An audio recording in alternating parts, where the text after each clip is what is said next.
Bab 33. Donatur universitas berubah menjadi gedebok pisang. Saat menjelang pagi, akhirnya wanita bule itu sadar. Dia bercerita, kenapa bisa ditangkap oleh orang suku dalam.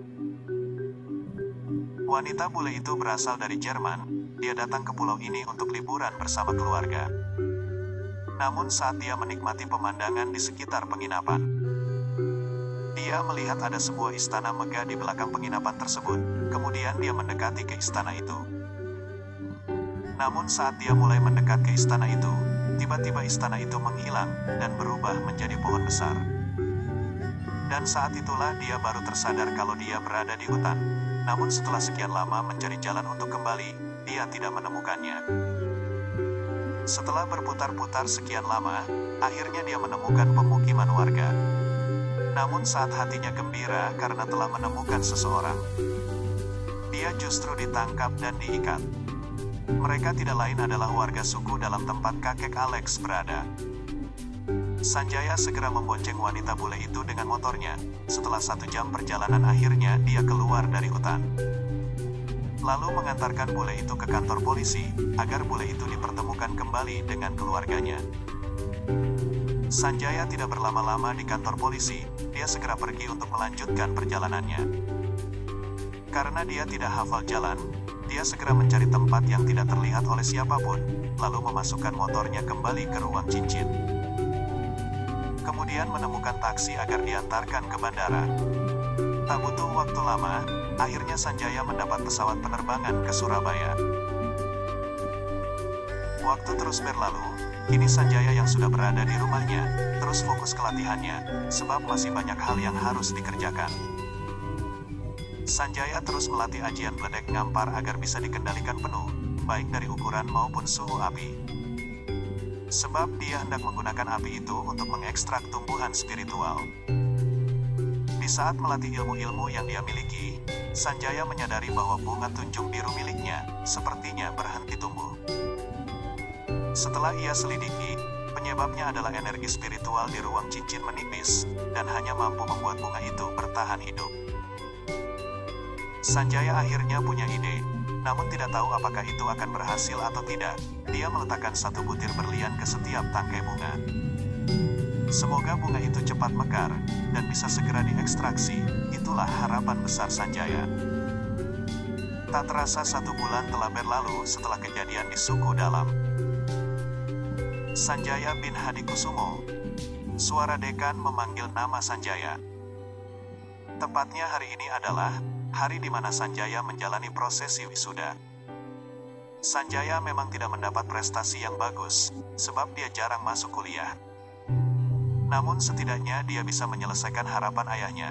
Dia sudah sangat senang sekali. Hingga akhirnya, acara wisuda pun sudah selesai. Tolong, tolong, tolong.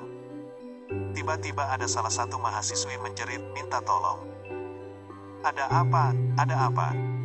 Suara bersautan bertanya kepada mahasiswi itu. Itu, lihat di atas gedung, ada seseorang mau meloncat. Tunjuk mahasiswi ke arah atas gedung. Saat acara wisuda hari sudah gelap, terlihat samar-samar di atas gedung ada siluet orang yang mau melompat ke bawah. Entah itu wanita atau pria belum diketahui. Semakin banyak orang yang berdatangan untuk melihat arah yang dituju mahasiswi itu. Dan di antara orang-orang itu, tentu saja juga ada Sanjaya. Melihat orang yang mau bunuh diri, Sanjaya segera mencari area yang agak gelap, lalu menutupi wajahnya dengan baju seadanya.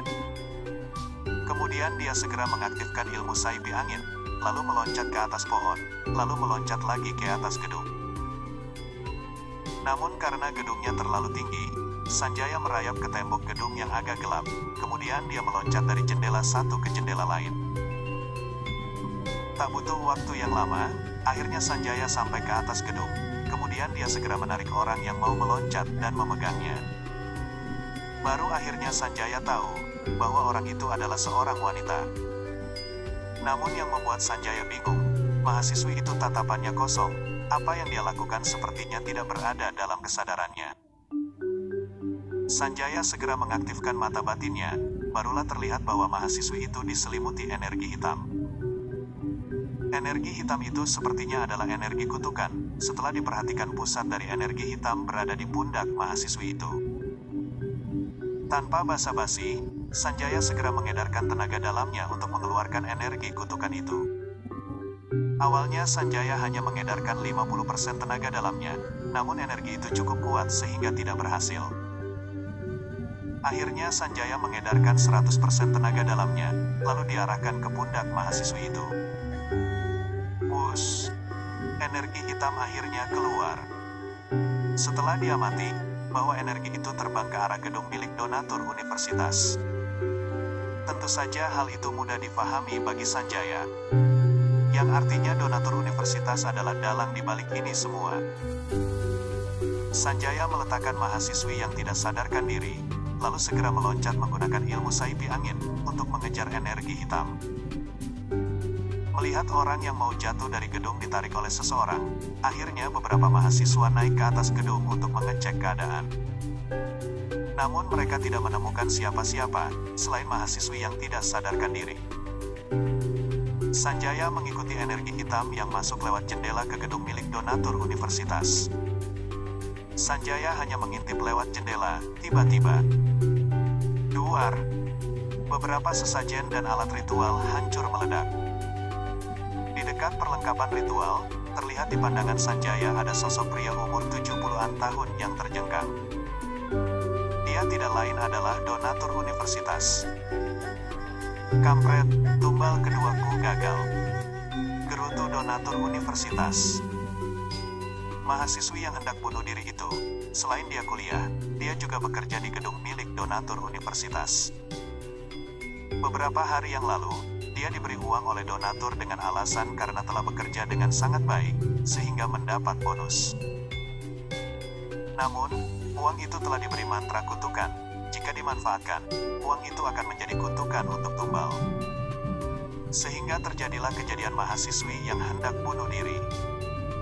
Yang tidak diketahui Sanjaya, beberapa minggu yang lalu, juga ada pekerja di gedung donatur universitas yang meninggal.